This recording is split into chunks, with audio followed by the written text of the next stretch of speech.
మహాగణాధిపతయే నమః. ఓం గురుభ్యో నమః. ఓం శ్రీమాత్రే నమః. పరమేశ్వర స్వరూపమైనటువంటి జ్యోతిష, వాస్తు మరియు ఇతర అనేకమైనటువంటి శాస్త్రములను మనకు అందించినటువంటి మహర్షులకి నమస్కారం. హయగ్రీవ హయగ్రీవ హయగ్రీవేతి యో వదేత్ తస్య నిస్సరతే వాణి జహ్నుకన్యా ప్రవాహవత్. అరుణాం కరుణాతరంగితాక్షీం ధృతపాశాంకుశపుష్పబాణచాపాం అనిమాదిభిరావృతాం మయూకైః అహమిత్యేవ విభావయే భవానీం. శ్రీమాత్రే నమః. పితృదేవతాభ్యో నమః. ప్రేక్షకులకి ఈరోజు మనం వార ఫలితాల్లో 7వ తేదీ నుంచి 13వ తేదీ వరకు ముందుగా గ్రహస్థితి ఏ విధంగా ఉంది అని చెప్పి చూసుకున్నట్లయితే మనకి చంద్రుడు తులారాశి నుంచి మకర రాశి వరకు సంచరిస్తాడు. వృశ్చిక రాశిలో శుక్ర బుధులుంటూ ఈ యొక్క బుధుడు 8వ తేదీ నుంచి ధనస్సు రాశిలోకి, ధనస్సులో కుజ మరియు రవి యొక్క సంచారము, కుంభరాశిలో శని, మేషంలో గురువు, మీనంలో రాహువు, కన్యారాశిలో కేతువు యొక్క సంచారం జరుగుతుంది. ఈ యొక్క గ్రహస్థితిని అనుసరించి ద్వాదశ రాశుల వారికి ఏ విధంగా ఉండబోతుంది, ఏ యొక్క విషయాల్లో జాగ్రత్త వహించాలి, ఎటువంటి దేవతా ఆరాధన, ఎటువంటి గోసేవ, ఏ గ్రహ ఆరాధన చేసుకోవడం ద్వారా మీరు ముందుగా రాబోయేటువంటి ఇబ్బందిని తెలుసుకొని ఆ యొక్క ఇబ్బంది యొక్క ప్రభావాన్ని ఏ రకంగా తగ్గించుకోగలరు అనేటువంటి విషయాన్ని ఇప్పుడు మనం తెలుసుకుందాం. కన్యాలగ్నము, కన్యారాశి. ముఖ్యంగా కన్యా వారికి 7వ తేదీ నుంచి 13వ తేదీ వరకు ఉన్నటువంటి గ్రహస్థితిని కనుక మనం గమనించినట్లయితే ముఖ్యంగా 7వ తేదీ మీరు ఫైనాన్స్ రిలేటెడ్ సంబంధించిన విషయాల్లో, ఏదైనా వ్యాపారంలో పెట్టేటువంటి విషయాల్లో పెద్ద మొత్తంలో ధనాన్ని పెట్టేటప్పుడు కాస్త జాగ్రత్తగా చూసి ఇన్వెస్ట్మెంట్ చేయండి. ఇక 8, 9 తేదీలు కనుక చూసుకున్నట్లయితే ప్రధానంగా ఇక్కడ ఇచ్చేటువంటి ఫలితాలు ఏమిటి అని చెప్పి చూసుకున్నట్లయితే ఇది ప్రధానంగా వివాహ సంబంధించినటువంటి విషయాలకి అనుకూలిస్తుంది. అందులో ముఖ్యంగా 7వ స్థానంలో రాహు ఉన్నాడు కాబట్టి విదేశీ సంబంధించినటువంటి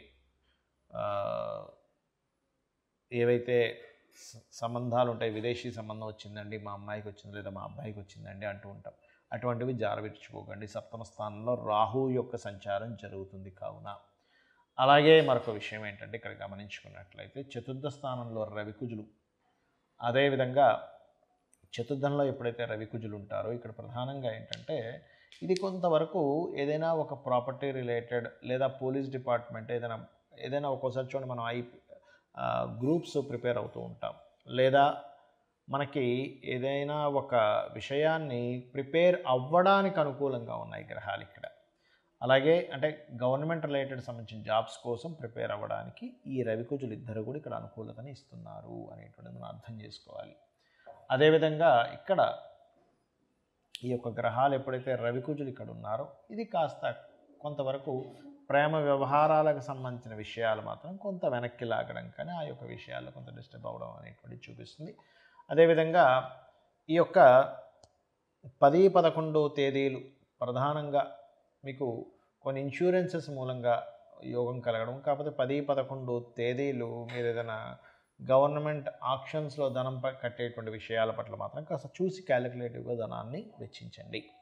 అదేవిధంగా 12, 13 తేదీలు కనుక చూసుకున్నట్లయితే ఇక్కడ ఈ యొక్క గ్రహాలు కూడా అంటే ఈ వారం మొత్తము కూడా మీకు పార్ట్నర్స్ మూలంగా ధనం రావడం లేదా ఇన్సూరెన్సెస్ మూలంగా కొంతవరకు లబ్ధి కలగడం అనేటువంటిది ఎక్కువగా చూపిస్తుంది.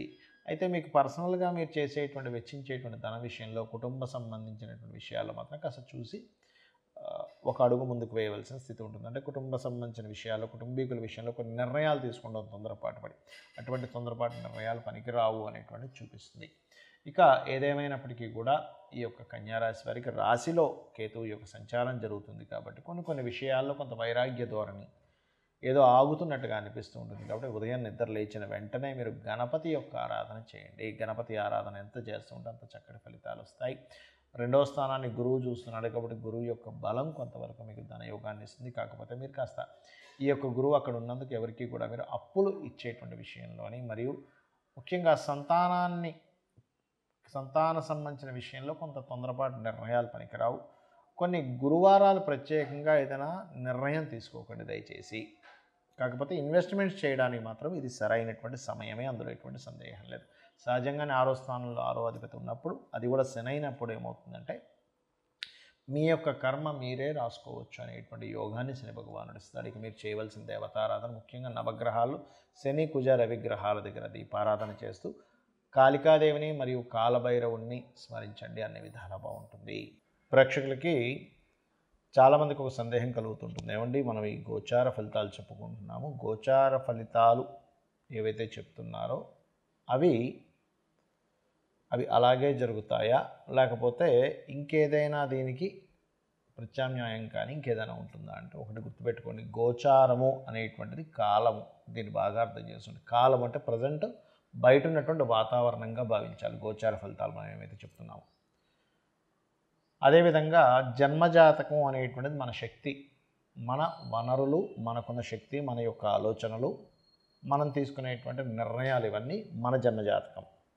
ఈ మన జన్మజాతకము బయట అంటే మన నిర్ణయాలు, మన విషయాలు ఎలా అయితే ఉంటాయో బయట ఉండేటువంటి సంఘటనతోని, బయట ఉండేటువంటి వాతావరణంతో సంబంధం ఉంటుంది. అంటే ఎలాగా అంటే, ఇప్పుడు ఒక 4 ఏళ్ల క్రితం మనకి కరోనా వచ్చింది. బయట ఉండే వాతావరణం ఎలా ఉందండి అంటే, మాస్కులు పెట్టుకోవాలి, దూరంగా డిస్టెన్స్ పాటించాలి, ఇట్లాంటివన్నీ వచ్చాయి. అప్పుడు లేదండి నా ఇష్టానుసారంగా నేను వెళ్తానంటే కుదరదు, ఎందుకు కాలం అలా ఉంది, లేదా ట్రాఫిక్ బాగా జామ్గా ఉంది, అప్పుడు నా మటు నేను వెళ్ళిపోతానంటే వెళ్ళడం కుదరదు, లేదా మార్కెట్లో ఒక ప్రోడక్ట్కి అంత వాల్యూ లేదు, అలాంటప్పుడు దాని యొక్క వాల్యూ ఏంటో తెలుసుకొని దాన్ని బట్టి ప్రోడక్ట్ క్రియేట్ చేయాల్సి వస్తూ ఉంటుంది. అంటే ఎటువంటి ప్రోడక్ట్ను పబ్లిక్ అడుగుతున్నారు అనేటువంటి దాన్ని బట్టి.